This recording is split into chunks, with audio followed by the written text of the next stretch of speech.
Hello students, welcome to my YouTube channel. आज हम करेंगे हमारी कविता नंबर 2, जिसका नाम है फायर एंड आइस। ये कविता भी हमारे जो फर्स्ट चैप्टर है उसके पीछे गिवन है, ठीक है।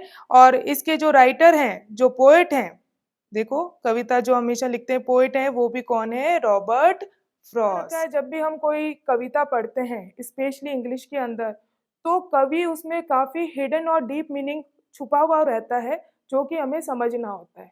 जैसे इस पोम का नाम है फायर एंड आइस। पहले हम एक बार इसकी भूमिका समझ लेते हैं कि इसके अंदर जो कवि है हमें क्या समझाना चाह रहा है। फिर जो हमारी कविता है उसको मैं आपको लाइन टू लाइन एक्सप्लेन करूंगी। देखो, यहाँ फायर का मतलब सबको पता है, आग होता है। मैंने जैसा बोला था कि जो टाइटल होता है कविता का वो बहुत ज़्यादा इम्पोर्टेंट होता है, क्योंकि उससे हमें पता चलेगा कि कवि किसके सहारे हमें कोई मैसेज कन्वे करना चाह रहा है। अब एक चीज़ जो आपको दिमाग में रखनी है, ये फायर एंड आइस तो नेचर का पार्ट है, प्रकृति का पार्ट है ना। इसी से जुड़े हुए दो ऐसे इमोशंस जो कि ह्यूमन बीइंग में पाए जाते हैं, उनका नाम लेगा। फायर को उसने कंपेयर किया है डिजायर। डिजायर किससे? डिजायर से। फायर को उसने किससे कंपेयर किया है? डिजायर से। और आइस को उसने कंपेयर किया है हेट से। Desire and hate. मैम, ये दो चीज क्या है? ये है ह्यूमन के इमोशंस, भावनाएं, जो कि ह्यूमन बीइंग में पाई जाती है। जिस तरीके से संसार में आग मतलब फायर है, जिस तरीके से यदि संसार में आग लग जाए तो वो पूरी दुनिया को नष्ट कर सकती है, उसी प्रकार जो मनुष्य का गुण है डिजायर, मतलब चाहना, किसी चीज को अति लोभ में चाहना कि हमें सही और गलत में डिफरेंस ही पता ना चले, तो वो होती है डिजायर। तो डिजायर भी उसी प्रकार दुनिया को नष्ट कर सकती है, ऐसा हमें कवि बताएगा अपनी कविता के अंदर। दूसरा है आइस। आइस मतलब बर्फ। सपोज करो पूरी दुनिया का जो टेम्परेचर है वो एकदम डाउन हो गया, तो भी दुनिया बचेगी क्या? नहीं बचेगी। उसी प्रकार यदि मनुष्य के अंदर नफरत, नफरत से कंपेयर किया गया है। हेट, हेट मतलब नफरत।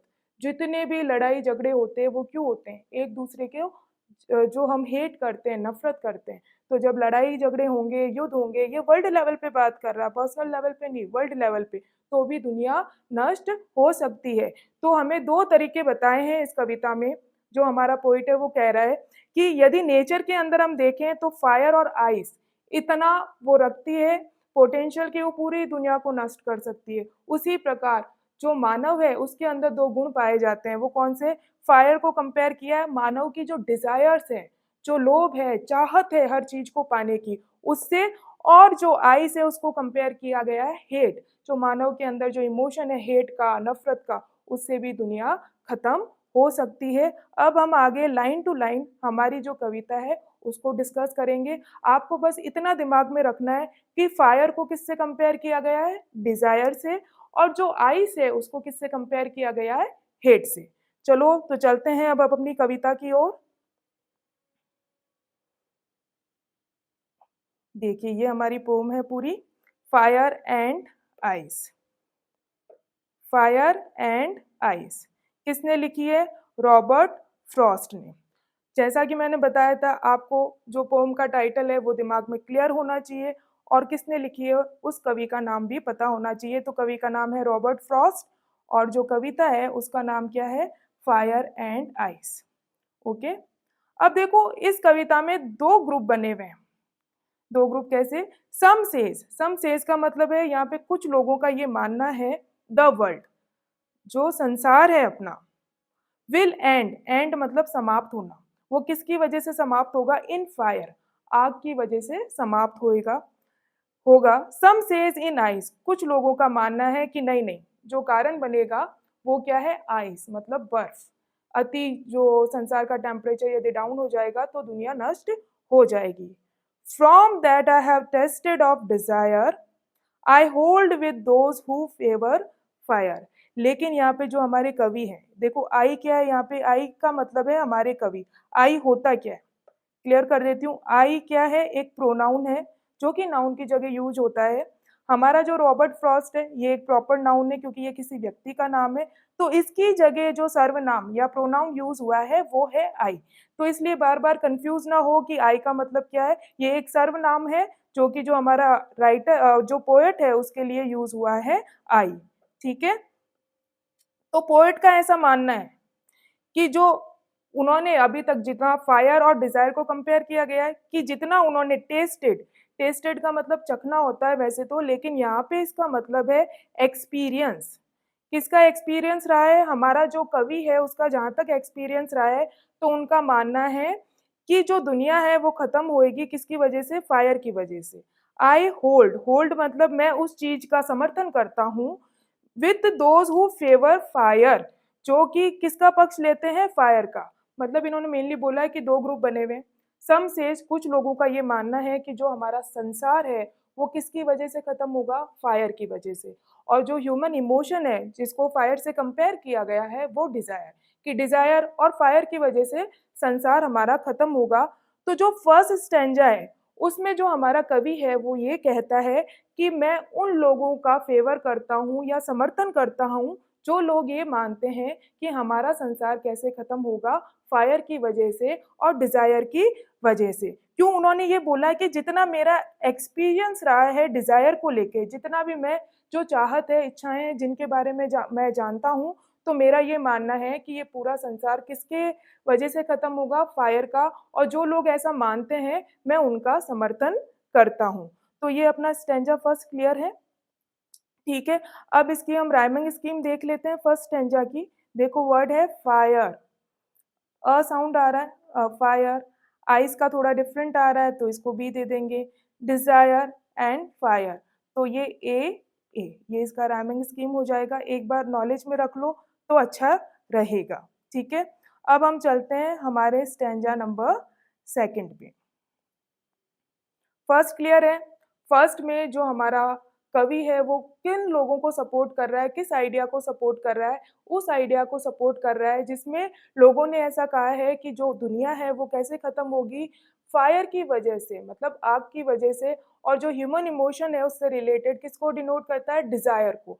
फायर और डिजायर की वजह से हमारा जो संसार है वो नष्ट होगा। अब चलते हैं हम सेकंड स्टेंजा में।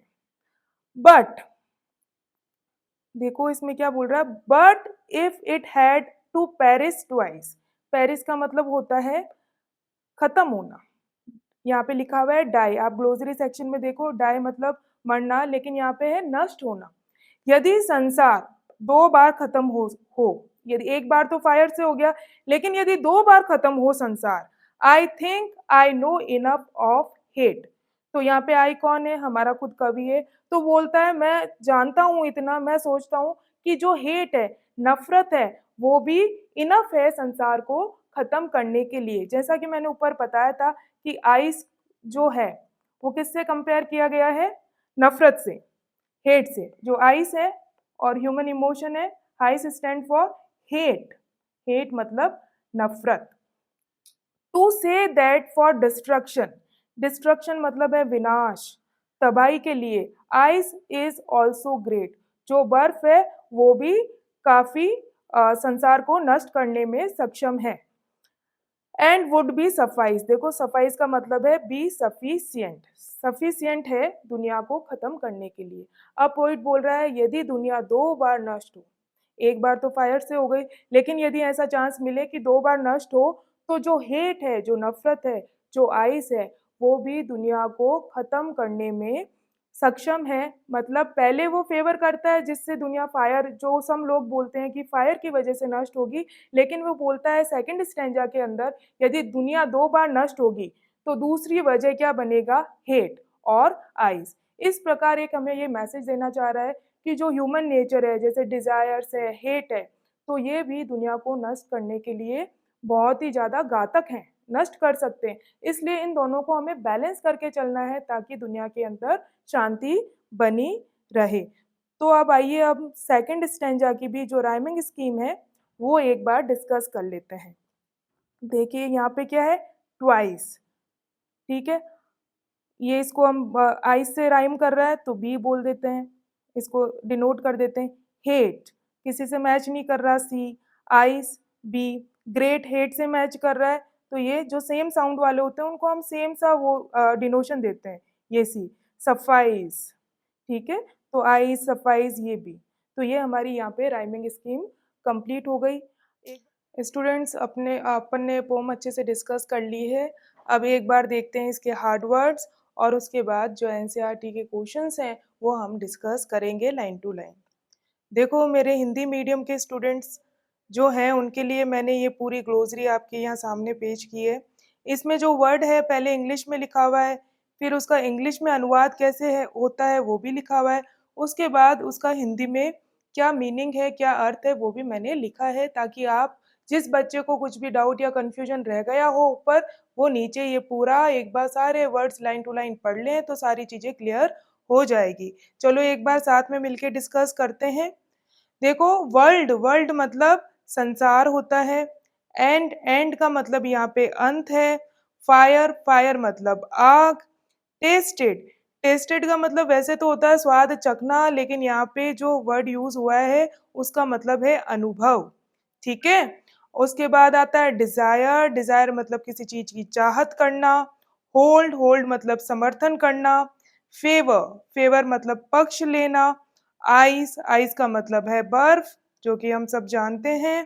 पेरिश, पेरिश जो वर्ड यूज हुआ है उसका मतलब यहाँ पे वैसे तो डाई होता है, मतलब पेरिश का मरना, बट यहाँ पे नष्ट होना, कि दुनिया दो बार नष्ट होगी तो किस प्रकार होगी, तो पेरिश जो वर्ड है वो नष्ट होने के लिए यूज हुआ है। आगे ट्वाइस, ट्वाइस का मतलब होता है दो बार।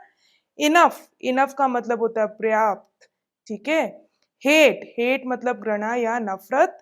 डिस्ट्रक्शन मतलब विनाश। ग्रेट, ग्रेट मतलब महान या बहुत, ठीक है। सफाइस, सफाइस का मतलब होता है पर्याप्त। इस प्रकार ये सारे हार्ड वर्ड जो हमारी कविता में यूज हुए हैं हमने लाइन टू लाइन डिस्कस कर लिए हैं। अब आते हैं हमारे एनसीईआरटी क्वेश्चंस और उनके सॉल्यूशंस की तरफ। तो एक बार देखते हैं क्या क्या क्वेश्चंस पूछे गए हैं एनसीईआरटी बुक में। देखो हमारा जो क्वेश्चन नंबर फर्स्ट है वो क्या है, रीड करते हैं एक बार। There are many ideas about how the world will end. बहुत सारे आइडियाज हैं कि दुनिया कैसे खत्म होगी, ठीक है। Do you think the world will and someday, क्या आप सोचते हैं कि कभी दुनिया खत्म होगी, आपसे पूछा गया है कि आपका क्या विचार है इस पे। Have you ever thought what would happen if the sun got so hot that it burst और ग्रू कोल्डर एंड कोल्डर। कभी आपने सोचा है यदि हमारा सूर्य जो है सन है वो बहुत ज्यादा हॉट हो जाए और बर्स्ट हो जाए, फट जाए तो क्या होगा, या फिर बहुत ज्यादा कोल्ड हो जाए एकदम ठंडा तो क्या होगा, ठीक है। इसका आंसर हमें देना है। Yes I think the world will and someday, कभी ना कभी तो खत्म होगा ही वर्ल्ड, ठीक है। द सन गेट्स हॉट और it's get colder, in both situation the end of the world is sure. यदि सन या फिर जो टेम्परेचर है वो बहुत ज़्यादा हॉट हो जाए तो भी दुनिया नष्ट हो जाएगी, और यदि बहुत ज़्यादा कोल्ड हो जाए तो भी दुनिया नष्ट हो जाएगी। दोनों सिचुएशन में ही जो अर्थ है उसका मतलब जो वर्ल्ड है उसका अंत हो जाएगा। क्लियर है यहाँ तक, कोई डाउट? चलिए आगे। देखो क्वेश्चन नंबर सेकंड क्या बोल रहा है। फॉर फ्रॉस्ट, फ्रॉस्ट कौन है यहाँ पे, रॉबर्ट फ्रॉस्ट जो कि हमारे कवि है। What do fire and ice stand for, कि फायर और आइस किस लिए स्टैंड करते हैं, किसका प्रतीक है। यहाँ पे कुछ आइडियाज दिए हैं, कुछ आइडियाज फायर से मिलते हैं, कुछ आइडियाज आइस से मिलते हैं, ठीक है। इनमें से वो वर्ड छांटने हैं, ठीक है, जो फायर और डिजायर को एक्सप्रेस करते हैं और जो आइस और हेट्रेट को एक्सप्रेस करते हैं। मतलब ये है कि ये वर्ड्स ऐसे हैं, कुछ वर्ड्स हैं जो डिजायर के पर्यायवाची हैं, ठीक है। कुछ वर्ड्स ऐसे हैं जो कि जो आइस और हेट जो अपने यहाँ पे स्टैंड कर रहा था उसके पर्यायवाची या उससे मिलते जुलते हैं। तो हमें इन वर्ड्स में से जो फायर के लिए स्टैंड करते हैं वो फायर के सामने लिखने हैं, और जो डिजायर के लिए स्टैंड करते हैं या आइस के लिए स्टैंड करते हैं, ठीक है, उसके सामने। देखो फायर डिजायर के लिए था, ठीक है, और आइस हेट के लिए, तो ये हमें करना है। देखो fire stand for greed, greed okay, avarice, lust, conflict, fear और इंटॉलरेंस। क्लियर है, ये वर्ड्स फायर को स्टैंड करते हैं, फायर के लिए यूज हो सकते हैं, जो कि जो ह्यूमन बीइंग है उसके किस इमोशन से फायर को कंपेयर किया गया था, डिजायर से। क्लियर है। Ice stand for cruelty, rigidity, insensitivity, coldness, indifference, hatred. और आइज किसको रिप्रेजेंट करता है? हेट्रेड। तो ये सारे वर्ड्स भी उन्हीं से मिलते जुलते हैं। क्लियर है ये वाला आंसर? चलिए आगे। थर्ड नंबर क्वेश्चन पूछ रहा है what is the rhyming scheme of the pome. जो राइम स्कीम है बड़े अच्छे से हमने एक्सप्लेन भी किया था, क्या है? How does it help in bringing out the contrasting ideas in the pome. और कैसे ये जो विरोधाभास के आइडियाज हैं पोम में उनको एक्सप्रेस करती है। तो चलते हैं आंसर की तरफ। The rhyming scheme of the poem is A B A A. जो राइमिंग स्कीम है हमारी कविता की वो क्या है? फर्स्ट स्टैंजा की क्या है? ए बी ए। ठीक है, 4 लाइन का अपना फर्स्ट स्टैंजा था। सेकंड स्टैंजा की देखते हैं, बी सी बी। जो सेकंड स्टैंजा है वो पूरा 5 लाइन का है। ठीक है बच्चों, जो हमने पढ़ी रखी है पोम, तो 4 + 5 टोटल 9 लाइन की हमारी ये कविता है। ठीक है। The two contrasting ideas fire and ice are totally supported by the rhyming scheme of the poem. Clear है ये चीज? The line with same rhymes have similar thoughts but those with different rhymes have different thoughts. जो line जिसका मतलब same जो rhyming scheme match कर रहा है तो उसमें सेम थॉट्स को डिनोट किया गया है, और rhyming scheme with different words जो हैं वो डिफरेंट थॉट को रिप्रेजेंट कर रहे हैं। आई थिंक सो क्लियर है ये पूरा। तो यहाँ पे हमारा जो एनसीईआरटी सॉल्यूशंस है वो ख़त्म होता है, हमारे क्वेश्चन आंसर डिस्कशन ख़त्म होता है। बच्चों, यदि आपको मेरा वीडियो पसंद आया हो तो लाइक शेयर एंड सब्सक्राइब जरूर करें, और मेरे व्हाट्सएप चैनल और टेलीग्राम चैनल को आप ज्वाइन करें, और जो लिंक है वो आपका डिस्क्रिप्शन में गिवन है। आप इसके लिंक के थ्रू ये जो जितनी भी पीडीएफ्स हैं आपको वहाँ अवेलेबल होगी। Thank you. मिलते हैं नेक्स्ट वीडियो में।